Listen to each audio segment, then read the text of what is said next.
देखिए, दिल्ली वालों के लिए खुशखबरी है कि यमुना का स्तर धीरे धीरे नीचे जा रहा है। अभी 1 घंटे पहले 207.53 पर आ गया है। कल तक तकरीबन 0.01 मीटर प्रति घंटे के हिसाब से घट रहा था। अब वो काफी बढ़ गया है रेट, ऑलमोस्ट 0.1 मीटर हर 2 से 3 घंटे में यमुना का स्तर गिर रहा है। जैसे जैसे यमुना का स्तर नीचे जाएगा, वैसे ही जो नाले दिल्ली भर से यमुना जी में जा रहे हैं, उनका पानी भी ड्रेन आउट होना शुरू करेगा। बेसिकली जो अलग अलग कॉलोनीज में फ्लडिंग है, काफी जगह फ्लडिंग इस वजह से नहीं है कि यमुना का पानी वहां पे है, पर जो नालों का पानी यमुना में जाना है, उनका वाटर लेवल ऊपर हो गया है। तो इसलिए एक बार यमुना का स्तर नीचे जाता है तो मुझे उम्मीद है कि अगले 12 घंटे में कुछ तो रिलीफ दिल्ली वालों को मिलना चाहिए।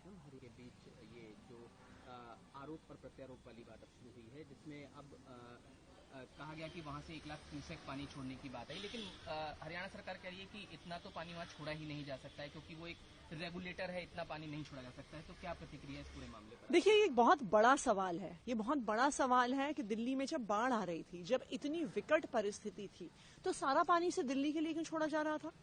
आप हथनी कुंड बराज के 3 दिन के सारे वाटर लॉग निकाल के देखिए तो ये नजर आता है कि जो पानी यूपी जाता है, जो पानी हरियाणा जाता है, जिन कनाल्स में जाता है, उनमें एक बूंद पानी भी नहीं छोड़ा गया। सारा पानी दिल्ली की तरफ छोड़ा गया। तो ये तो सवाल बनता ही है कि दिल्ली वालों से ऐसी क्या दुश्मनी?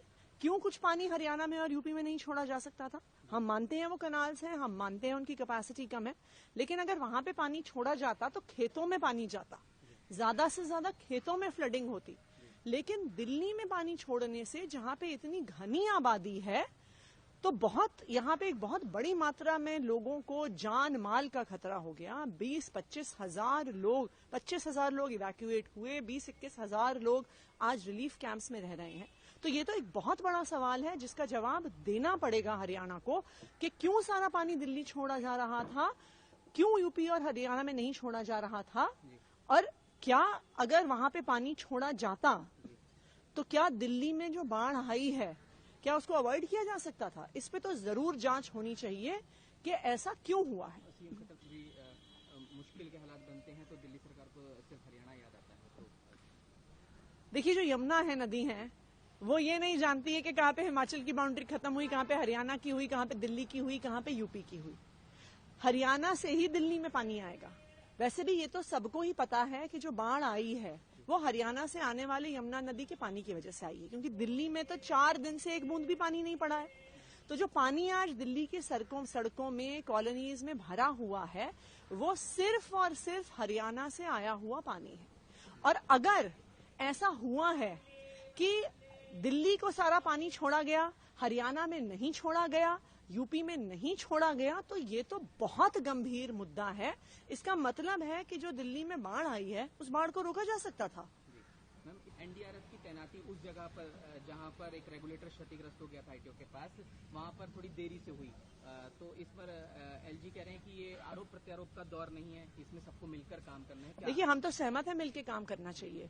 हम तो बिल्कुल भी चाहे एनडीआरएफ हो, चाहे आर्मी हो, सबके साथ हम लोग काम करने को तैयार भी नहीं है। सीएम साहब ने खुद कल शाम को जब आईटीओ के गेट्स खुले, आर्मी के इंजीनियर्स की वजह से खुले, उनका धन्यवाद किया।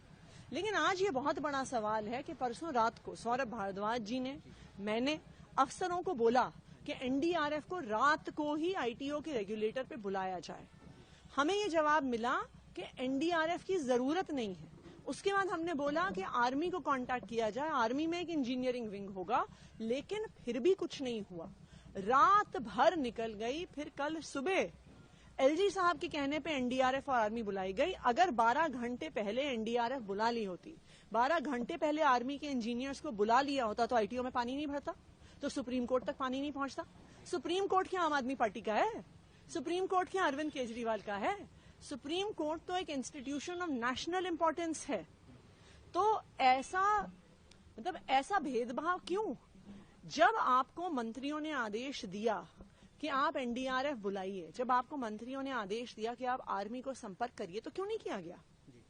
मैम, आखिर है कि दिल्ली में आईटीओ बैराज पर डब्ल्यूएचओ भवन के सामने यमुना पर टूटे बांध को सील करने और गेट खोलने में उनके अथक प्रयासों के लिए हमारे जो ऑफिसर्स हैं, जवानों और भारतीय सेना के अधिकारियों को आभार उन्होंने दिया है। नहीं, बिल्कुल हम भी देते हैं आभार।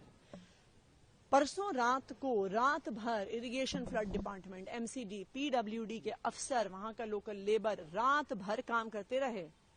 मतलब कमर तक पानी, उनकी कंधों तक पानी था, लेकिन वो वहां पे एक बंड बनाते रहे कि दिल्ली में और पानी ना घुसे। तो बिल्कुल हम धन्यवाद करेंगे। कल सुबह से इंडियन आर्मी के भी इंजीनियर्स आए, हम उनका भी धन्यवाद करेंगे। हम तो बस ये सवाल उठा रहे हैं कि अगर 12 घंटे पहले एनडीआरएफ और इंडियन आर्मी आ जाती तो आईटीओ में पानी नहीं भरता, सुप्रीम कोर्ट तक पानी नहीं पहुंचता। और अगर अफसर मंत्रियों की बात इस आपातकाल में भी नहीं सुनेंगे तो दिल्ली कैसे चलेगी?